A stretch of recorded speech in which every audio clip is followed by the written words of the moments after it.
See these spurs on my boots, yeah, ran me up a sack. I don't need a damn Rari, I got real horses in the bank. Oh, these boys been talking tough until my brain to burn his bank. I need a Gucci brand.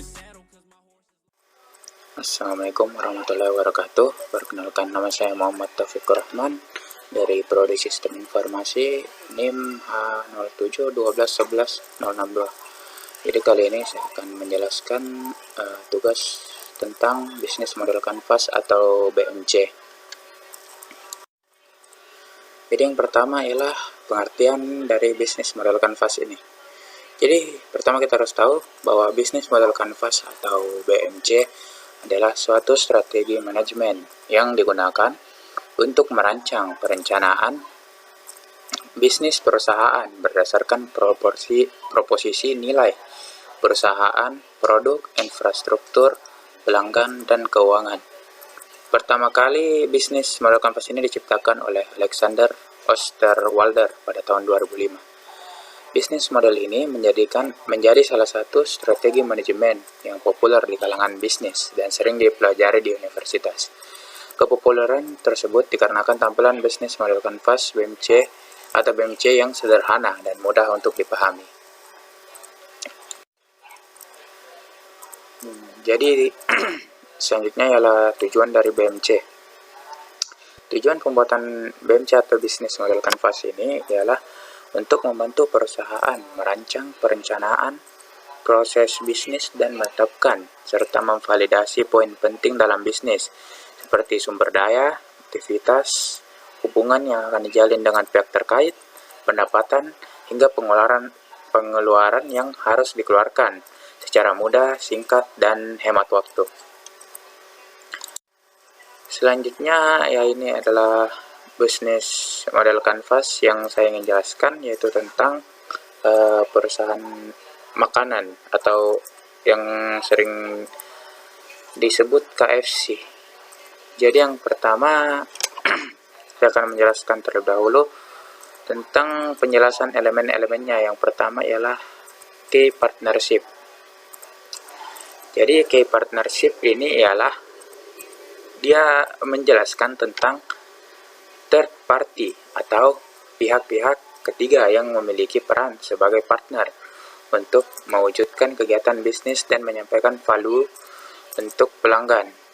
Contoh umum key partner adalah supplier. Jadi di sini KFC mempunyai partnership Pepsi dan penyuplai makanan atau food supplier. Oke, next ada key activities. Jadi key activities ini adalah dia memaparkan mengenai apa yang dilakukan perusahaan sehari-hari untuk menjalankan bisnis, termasuk bagaimana perusahaan memproduksi, memasarkan, hingga memberi solusi kepada konsumen. Contohnya key activities dari perusahaan adalah menerima dan menyajikan pesanan untuk pelanggan. Jadi key activities yang digunakan KFC yaitu ada local marketing, logistik management, franchise management, dan catering management. Oke, next selanjutnya key research. Key research ialah menjelaskan mengenai sumber daya hingga pengetahuan yang dibutuhkan untuk menjalankan bisnis seperti peralatan-peralatan untuk menunjang kegiatan bisnis. Contoh key research yang digunakan di sini adalah point of sale, brand, secret recipe atau resep rahasia, storage, dan logistik. Oke, selanjutnya lanjut ke value proposition.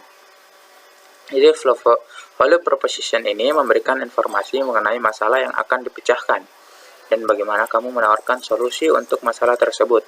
Sajikan beberapa value yang dapat bisnis kita berikan untuk pelanggan. Jadi seperti fast food, menu-menunya fast food atau makanan cepat saji, homemade chicken, dan resep rahasia atau secret recipe. Selanjutnya ialah customer relationship. Jadi customer relationship ini menyajikan gambaran mengenai bagaimana suatu bisnis menjalin hubungan dengan pelanggan agar tetap loyal dengan bisnis. Misalnya dengan memberikan diskon, promo, atau giveaway. Jadi customer relationship di sini adalah standar personal assistant. Oke, selanjutnya ada ada channel ya. Di sini ada channel. Channel di sini ialah menunjukkan bagaimana dan di mana bisnis mengkomunikasikan value kepada pelanggan. Channel yang digunakan bisa offline seperti membangun toko fisik, dan bisa juga dengan online dengan bantuan sosial media seperti Facebook, Instagram, Twitter, dan lain-lain. Adapun channel yang digunakan di sini ada restoran secara offline, ada di handphone untuk online, dan bisa di website secara online. Oke, selanjutnya ialah masuk ke customer segment ya. Jadi customer segment itu memaparkan informasi terkait dengan segmen pasar mana yang akan dan mampu dilayani oleh suatu bisnis. Segmentasi bisa dibagi dari kondisi geografi, demografi, psikologis, dan behavioral. Jadi di sini customer segmentnya yaitu fast food lover, para pecinta makanan-makanan cepat saji, mass market, dan franchisor. Oke, selanjutnya masuk ke cost structure ya. Cost struktur itu memberikan informasi terkait pengeluaran yang akan muncul saat menjalankan bisnis. Biaya bisa terbagi menjadi fixed cost seperti biaya gaji dan variable cost seperti biaya bahan baku. Di sini ia menggunakan branding atau communication, storage, dan tools. Next, masuk ke revenue streams. Revenue streams menyajikan berbagai list sumber pendapatan yang akan didapatkan dari menjalankan kegiatan bisnis ini. Contohnya seperti food sale dan franchising. Oke, sekian yang dapat saya jelaskan. Kurang lebihnya mohon dimaafkan. Assalamualaikum warahmatullahi wabarakatuh.